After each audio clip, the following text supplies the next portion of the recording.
Hello students, आज हम लोग फिजिक्स में ऑप्टिक्स के बारे में अध्ययन करेंगे। ऑप्टिक्स +2 का बहुत ही महत्वपूर्ण चैप्टर है। इसके अंतर्गत हम लोग प्रकाश से संबंधित घटनाओं के बारे में अध्ययन करते हैं। ये हमारे दैनिक जीवन में अहम भूमिका निभाता है। जैसे प्रकाश के बिना हम लोग कोई भी काम नहीं कर सकते हैं, इसीलिए इसके बारे में अध्ययन करना महत्वपूर्ण है। तो हम लोग इसका अध्ययन ऑप्टिक्स के अंतर्गत जानेंगे। ऑप्टिक्स को हम लोग हिंदी में प्रकाशिकी कहते हैं और प्रकाशिकी +2 का बहुत ही इंपॉर्टेंट चैप्टर है। इसका डिफिनेशन हम लोग यहाँ पे अच्छी तरह समझते हैं। प्रकाशिकी भौतिकी की वह शाखा है जिसके अंतर्गत हम लोग प्रकाश की परावर्तन के बारे में अध्ययन करते हैं, अपवर्तन के बारे में अध्ययन करते हैं, प्रकाश के वर्ण विक्षेपण के बारे में अध्ययन करते हैं, प्रकाश के विवर्तन के बारे में अध्ययन करते हैं, प्रकाश के व्यतिकरण के बारे में अध्ययन करते हैं तथा प्रकाश के ध्रुवण के बारे में अध्ययन करते हैं। इसी के अंतर्गत हम लोग टेलीस्कोप, माइक्रोस्कोप, ह्यूमन आई इत्यादि संबंधित के बारे में अध्ययन करते हैं। प्रकाशिकी कहलाता है।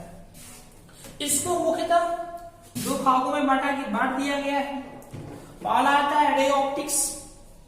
रे ऑप्टिक्स को हम लोग जियोमेट्रिकल ऑप्टिक्स भी कहते हैं, ज्यामितीय प्रकाशिकी।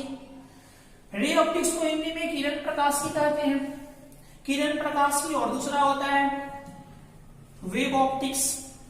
वेव ऑप्टिक्स को हम लोग तरंग प्रकाशिकी कहते हैं। ये अलग अलग चैप्टर है। किरण प्रकाशिकी ये अलग चैप्टर है और वेव ऑप्टिक्स तरंग प्रकाशिकी अलग चैप्टर है। किरण प्रकाशिकी का डिफिनेशन क्या बनेगा और तरंग प्रकाशिकी का परिभाषा क्या बनेगा, हम लोग डिटेल अभी जान लेते हैं। हेलो स्टूडेंट्स, हम लोग अब रे ऑप्टिक्स के बारे में जानेंगे। रे ऑप्टिक्स को जियोमेट्रिकल ऑप्टिक्स भी कहते हैं। इसी को हम लोग रे ऑप्टिक्स को किरण प्रकाशिकी कहते हैं।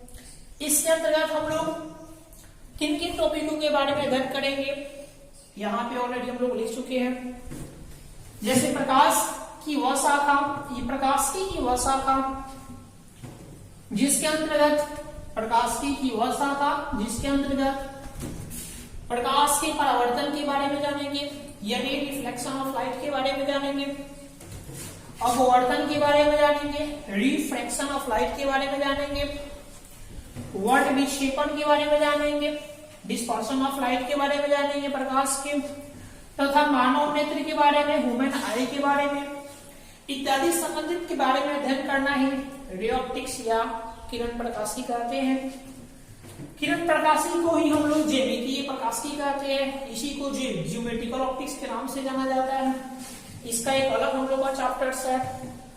एक सुटेबल वन लाइन डिफिनेशन बनता है। किरण प्रकाशिकी के अंतर्गत हम लोग प्रकाश के किरणों के बारे में अध्ययन किया जाता है।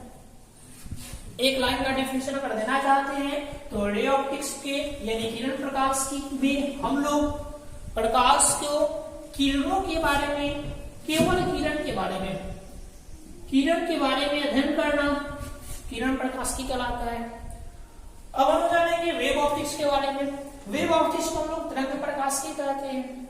इसका वन लाइन डिफिनेशन बनेगा किरण प्रकाशिकी तरंग प्रकाशिकी। इसका वन लाइन डिफिनेशन बनेगा तरंग प्रकाशिकी का कि प्रकाश को तरंग और कणिका के रूप में अध्ययन करना की तरंग प्रकाशिकी का होता है। तरंग और कणिका,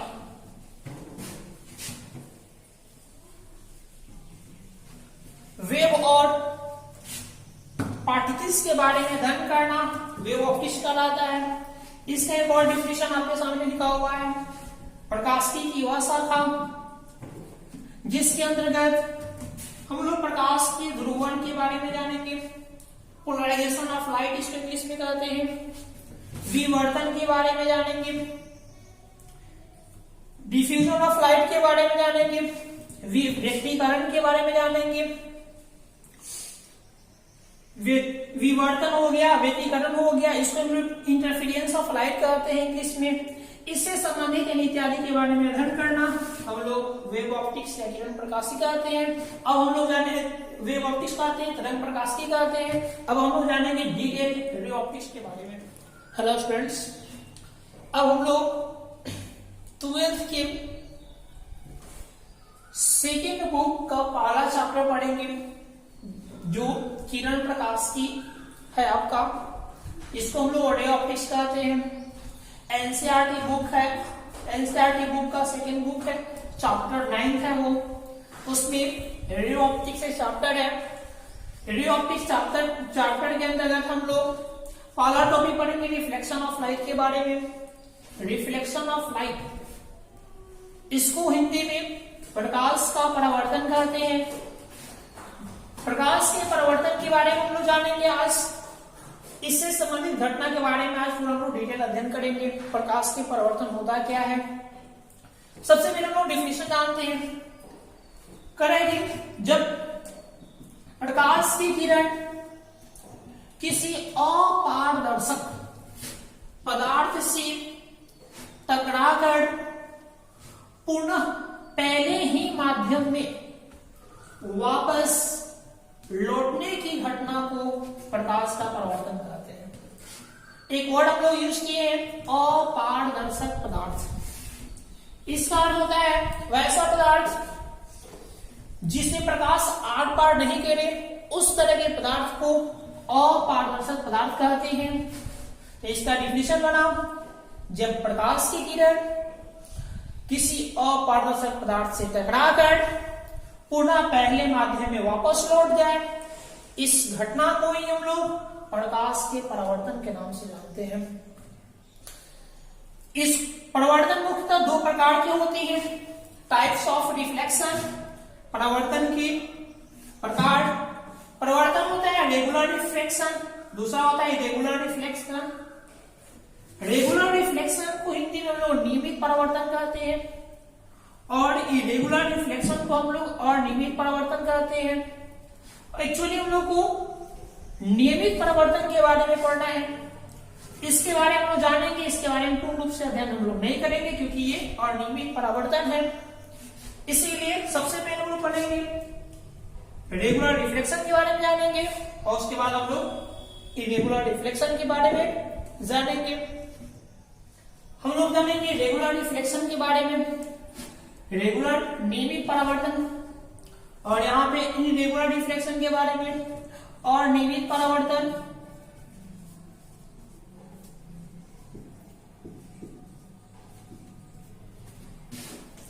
रेगुलर रिफ्लेक्शन होता है क्या है, सरफेस जो होता है स्मूथ होता है।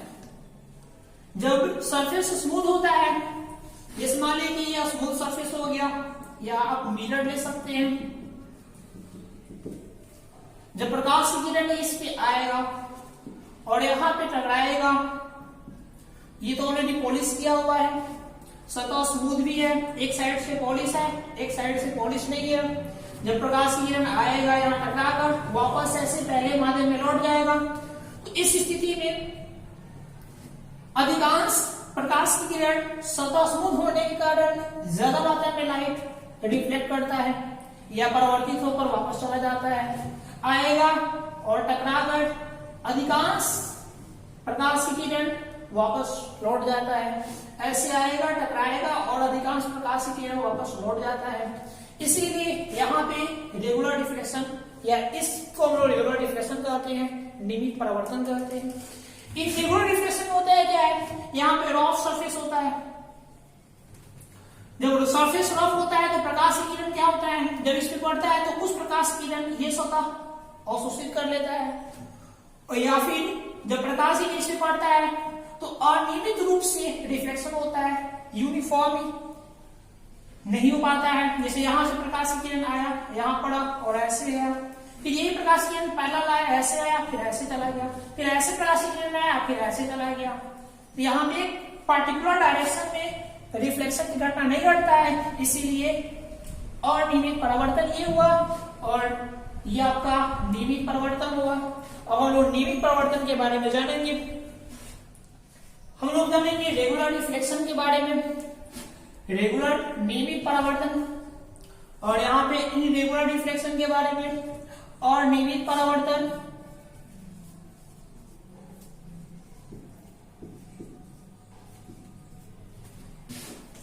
रेगुलर रिफ्लेक्शन होता है क्या है, सरफेस जो होता है स्मूथ होता है। जब सरफेस स्मूथ होता है, जैसे मान लीजिए यह स्मूथ सरफेस हो गया, या आप मिरर ले सकते हैं। जब प्रकाश की किरण इस पे आएगा और यहाँ पे टकराएगा, ये तो ऑलरेडी पॉलिश किया हुआ है, सतह स्मूथ भी है, एक साइड से पॉलिश है, एक साइड से पॉलिश नहीं है। जब प्रकाश की किरण आएगा यहाँ टकराकर वापस ऐसे पहले माध्यम में लौट जाएगा, तो इस स्थिति में अधिकांश प्रकाश की किरण सतह स्मूथ होने के कारण ज्यादा मात्रा में लाइट रिफ्लेक्ट करता है या परावर्तित होकर वापस चला जाता है। आएगा और टकराकर अधिकांश प्रकाश की किरण वापस लौट जाता है, ऐसे आएगा टकराएगा और अधिकांश प्रकाश की किरण वापस लौट जाता है। इसीलिए यहाँ पे रेगुलर रिफ्लेक्शन या इसको हम लोग रेगुलर रिफ्लेक्शन कहते हैं, नियमित परावर्तन कहते हैं। एक रेगुलर रिफ्लेक्शन होता है क्या है, यहाँ पे रफ सरफेस होता है। जब सरफेस रफ होता है तो प्रकाश की किरण क्या होता है, जब इस पे पड़ता है तो उस प्रकाश की किरण ये सतह अवशोषित कर लेता है, और या फिर जब प्रकाश की किरण इस पे पड़ता है तो अनियमित रूप से रिफ्लेक्शन होता है, यूनिफॉर्म नहीं हो पाता है। जैसे यहाँ से प्रकाश की किरण आया, यहाँ पड़ा और ऐसे गया, फिर यही प्रकाश की किरण पहला लाया, ऐसे आया, फिर ऐसे चला गया, फिर ऐसे प्रकाश की किरण आया, फिर ऐसे चला गया। तो यहाँ पे एक पार्टिकुलर डायरेक्शन में रिफ्लेक्शन की घटना नहीं घटता है, इसीलिए अनियमित परावर्तन ये हुआ और ये आपका नियमित परावर्तन हुआ। अब हम लोग नियमित परावर्तन के बारे में जानेंगे। अब हम लोग पढ़ेंगे रेगुलर रिफ्लेक्शन के बारे में, रेगुलर रिफ्लेक्शन नियमित परावर्तन के बारे में। नियमित परावर्तन में हम लोग का सबसे पहले इसमें स्मूथ सतह लिया जाता है जिससे परावर्तन नियमित हो। सबसे पहले आप मिरर भी ले सकते हैं इसमें, या स्मूथ सतह ले लेंगे। हम M और N एक मिरर ले लिए, या स्मूथ सतह है। प्रकाश की किरण किसी स्रोत से आकर इस सतह पर पड़ेगा, पड़ने के बाद परावर्तित हो जाएगा। तो इसमें मेनली 6 पॉइंट्स आते हैं जो नीचे लिखा हुआ है यहाँ पे। पहला पॉइंट आता है इंसिडेंट रे, दूसरा पॉइंट आता है पॉइंट ऑफ इंसिडेंस, तीसरा पॉइंट आता है रिफ्लेक्टेड रे, चौथा नॉर्मल, पांचवा एंगल ऑफ इंसिडेंस और छठा एंगल ऑफ रिफ्लेक्शन। हम लोग एक एक का डेफिनेशन हम लोग यहीं पे समझ लेंगे। सबसे पहले हम जानेंगे इंसिडेंट रे। इंसिडेंट रे को हम लोग इनकमिंग रे भी कहते हैं, इसको हिंदी में आपतित किरण कहते हैं। और आपतित किरण का परिभाषा क्या होगा, जब प्रकाश की किरण किसी बिंदु स्रोत से आती है और सतह से टकराती है तो आने वाली किरण को ही हम लोग आपतित किरण कहते हैं। जब प्रकाश की किरण किसी बिंदु स्रोत से आती है और किसी सतह से टकराती है तो आने वाली किरण को हम लोग आपतित किरण कहते हैं, उसी को इनकमिंग रे कहते हैं या इंसिडेंट रे कहते हैं। इसीलिए इंसिडेंट रे आपका यहाँ पे ए और ओ इंसिडेंट रे हुआ या इनकमिंग रे हुआ। अब हुआ क्या, दूसरा पॉइंट आता है point of incidence. Point of incident को हम लोग आपतन बिंदु कहते हैं।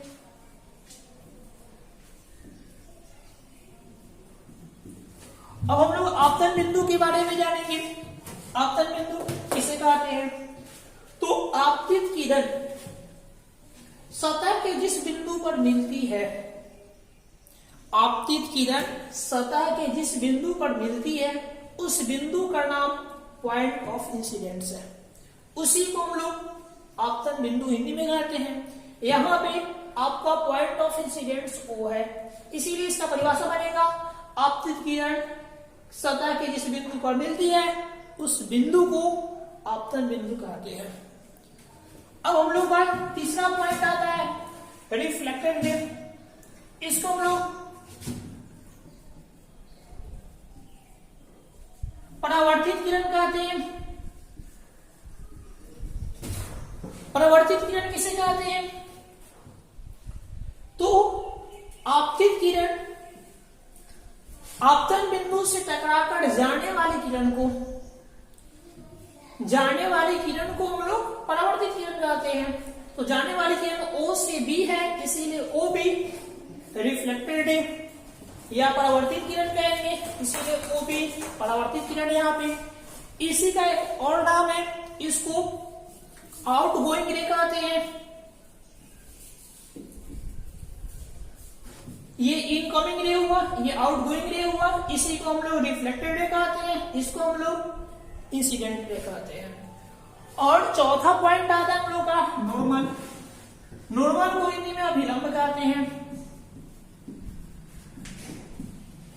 अभिलंब किसे कहते हैं? तो आपतन बिंदु पर हम लोग, आपतन बिंदु यहाँ O है, यहां पे हम लोग सतह से एक लंबवत रेखा ड्रॉ करते हैं, लाइन ड्रॉ करते हैं। इसी लाइन को हम लोग ON, इसी लाइन को हम लोग अभिलंब कहते हैं। इसीलिए आपतन बिंदु पर खींचा गया लंब अभिलंब कहलाता है। यहाँ पे ON अभिलंब है। अगला पॉइंट आता है हम लोग का एंगल ऑफ इंसिडेंस। इसको हम लोग आपतन कोण कहते हैं। अब आपतन कोण किसे कहते हैं, यहाँ पे हम लोग डिटेल जानेंगे। आपतन कोण अभी हम लोग जाने हैं अभिलंब NO और आपतित किरण AO।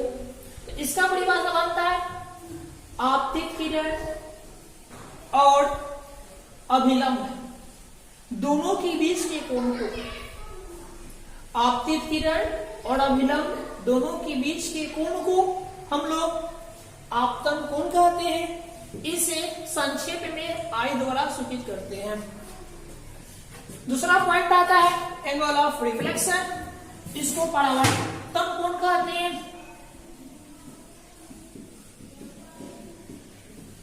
परावर्तन कोण किसे कहते हैं? तो परावर्तित किरण, जिसको आउटगोइंग रे कहते हैं, और अभिलंब यानी नॉर्मल, ये वाले कोण को, दोनों के बीच वाले कोण को, परावर्तित किरण और अभिलंब के बीच वाले कोण को हम लोग परावर्तन कोण कहते हैं। इसे संक्षेप में R द्वारा सूचित करते हैं। तो ये हमारा 6 डिफिनेशन हो गया इस पॉइंट का। अब हम लोग जानेंगे लॉ ऑफ रिफ्लेक्शन। अब हम जानेंगे लॉ ऑफ रिफ्लेक्शन के बारे में। लॉ ऑफ रिफ्लेक्शन को हम लोग हिंदी में परावर्तन के नियम कहते हैं। परावर्तन के मेनली 2 नियम हैं। पहला नियम है आपतित किरण, जैसे हम लोग अभी तुरंत पहले हम लोग ड्रॉ किए थे फिगर, वही फिगर है आपतित किरण, जिसका नाम AO दिए थे हम लोग। परावर्तित किरण OB और अभिलंब ON। ये तीनों के तीनों एक ही तल में होते हैं, एक ही समतल में होते हैं। यही आपका पहला नियम है। आपतित किरण, परावर्तित किरण, ये आपतित किरण हुआ, परावर्तित किरण हुआ, और अभिलंब, ये अभिलंब हुआ। ये तीनों एक ही समतल में होते हैं, एक ही तल में होते हैं। तो एक ही तल में है, यही परावर्तन का नियम है पहला। दूसरा नियम कहता है आपतन कोण और परावर्तन कोण बराबर होते हैं। यानी रेगुलर रिफ्लेक्शन में I = R, ये दोनों बराबर होते हैं। ये दूसरा नियम है I = R। हम लोगों को परावर्तन में नहीं पढ़ना था, और ये परावर्तन टॉपिक यहाँ समाप्त हुआ। धन्यवाद।